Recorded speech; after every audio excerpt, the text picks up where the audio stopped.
Good morning, all you dear listeners of Doctor BMS channel, and welcome to another video from your good channel.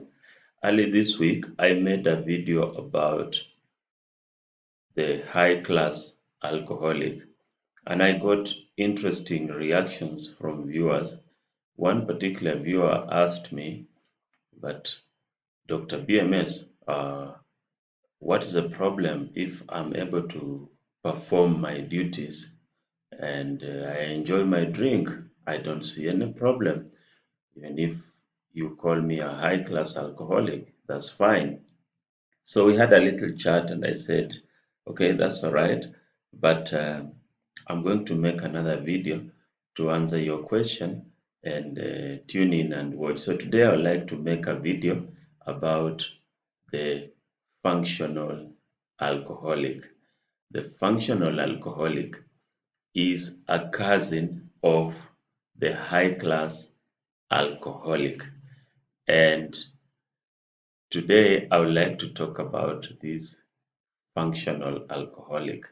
And from the definition, you can see that the functional alcoholic is a person who functions. They are able to do their work.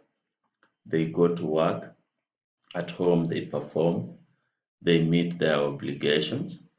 And so on the surface, there are people who are doing what they are supposed to do, but they also enjoy their drink.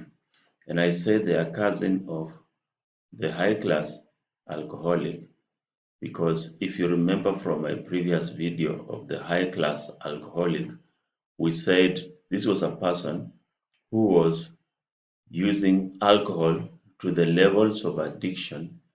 But if you tell them that they are addicted, they deny vehemently and they feel insulted because they think they can afford it. They are not beggars. They are not people who are depending on anyone. They're just enjoying themselves. They have earned their money, they work hard, and so they need a little recreation, which is what they are doing. And so when I say the functional alcoholic is a cousin of the high class alcoholic, I mean that they have the same mentality, the same way of thinking, and the same problems with regard to alcohol and drug use. So the functional alcoholic, in the same spirit of a simple definition that you can understand, is this person who is addicted to alcohol or uses alcohol to those levels that qualify to be addiction, but they are also in denial. And the reason they're in denial is because they associate the term addiction, the connotation of addiction, with a failure to perform basic duties, to meet obligations. So the functional alcoholic is a family person, a family man or a family woman, is a worker who goes to work, is a self-employed person who have their little hustle and it's doing well, and they earn their money. They wake up and go to work, and everything seems to be okay. So they are functioning. But the crucial thing about the functional alcoholic is that they function suboptimally. They function on a default mode. They function on an autopilot. And let me take a little time to explain this. What happens with alcoholism, like we've described before, is that you start, and from the experimental stage, you go to the regular user, where now we say your mind is roped in because you think alcohol and you associate alcohol with all your activities. And then you go to the last stage where you are addicted and alcohol has become your way of life. It has become your religion. and anything anyone tells you to the contrary, you don't want to listen to it. You bury your head in the sand, so you are living in some kind of blissful ignorance. And when you reach this stage and you are able to function, you still can go to work, you can meet your basic obligations at home, then you qualify to be a functional alcoholic.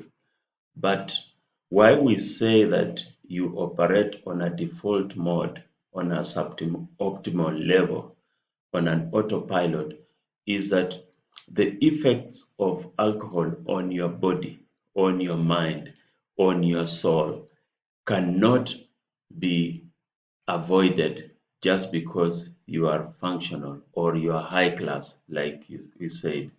You run the same risks as any other person. But because you work to compensate for these deficiencies, you reach a point of equilibrium where you are able to do basic things while you maintain your usage, your alcoholism. So when you go to the office, for example, you're maybe doing a job that you know very well. And so you don't have to think so much about it. You have become habituated to the job. It's like an automatic thing for you. If you are a driver, for example, you can drive all the way from Nairobi to Mombasa and you don't even realize how you passed Salama or Mtito and Day. You are oblivious because you know the road very well. You are an experienced driver. So you can go through the motions without engaging so much of intellectual power. And that is the default mode that I'm talking about, the autopilot mode, so that you go through your functions like you are half awake, like you are there and you are not there. But somehow you manage to go through the functions. Some people famously say that my car knows the way home. That means that even if you drink up to the late hours and you drive home, you somehow reach home because you know the road very well and you don't have to think about the next corner because you know when it is coming. You automatically go through the motions.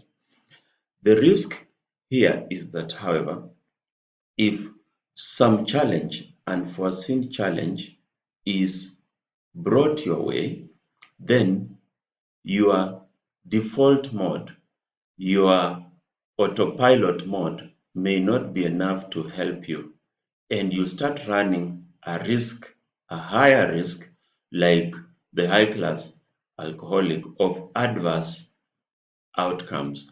And again, like I said, for the high class alcoholic, this is usually because of global ignorant complacence. And as I explained earlier, this is because yourself, you believe that you are immune from risk. Sometimes even your family also believes you are immune from risk. The society believes you are immune from risk because you perform. At home, nothing is lacking. Your children are going to school. Your family is scattered for. Your business is going on. In the office, you report to work. But if someone looked at you critically, they will see that you are always below your potential.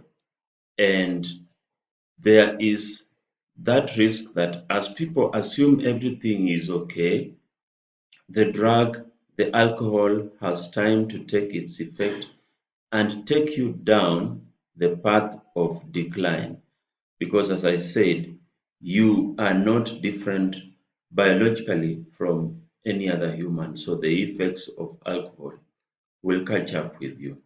And so, as the decline sets in, people may be less aware, less alert, until you reach a point when you crash into the end stage and you get those severe adverse harmful effects of alcoholism, and You never thought it can reach you because you were functional, and people are left asking, but he used to do these things. He used to drive himself even when he was drunk.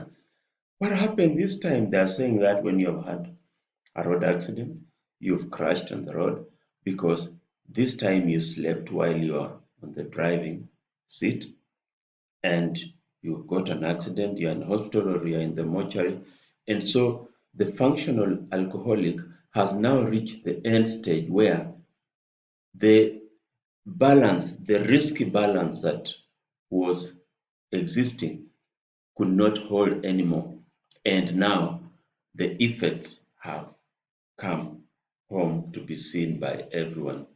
I would like you to be aware about the functional alcoholic and ask yourself, are you someone who just gets by while you drink yourself silly and you convince yourself that I am fine because I meet my obligation? And if you think you fit this diagnosis or someone you know fits this diagnosis, then something can be done. And what can be done? Starting with yourself, you can self-diagnose. Listening to what I've said and the previous videos I've said, I've told you how you can diagnose if you are going overboard with your usage of alcohol and drugs. People are pointing, you're missing some obligations, you're feeling guilty, all those things I mentioned. So you can self-diagnose and you can seek help. The help you can seek, you can come to a professional, you can come to us. For example, we operate a rehabilitation center in Nairobi. You can come to us and we can diagnose. You can also seek support from social support groups. They exist. You've heard maybe of Alcoholic Anonymous, Smart Living, Women Against Alcoholism. So many of such groups exist, and you can seek help from them so that they strengthen you in your new resolve to change and become a responsible person who is not addicted to alcohol and drugs.